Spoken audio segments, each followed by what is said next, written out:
Yo, what's up guys? Welcome back to another video. I'm the Magic Cardman. Today I'm going to be showing and teaching you how to magically make a box of crayons vanish, just like that. How cool is that? Is by cutting the crayons in half, just like this, and then taping them. So what you want to do is either break them apart or cut them, and make sure the top of the crayons, right up here, they are even. Because you know when they're with box of crayons, when they're in here, they're pretty much even. And so you want to make sure they're even. Up here, over here, it doesn't really matter if they're even, just the top. Then you want to use tape to tape them up, and then put them back in the box once you have taped them. And then close up the box.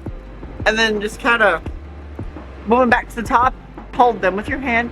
And then as you do this, you just let go. And they just drop down to the bottom of the box.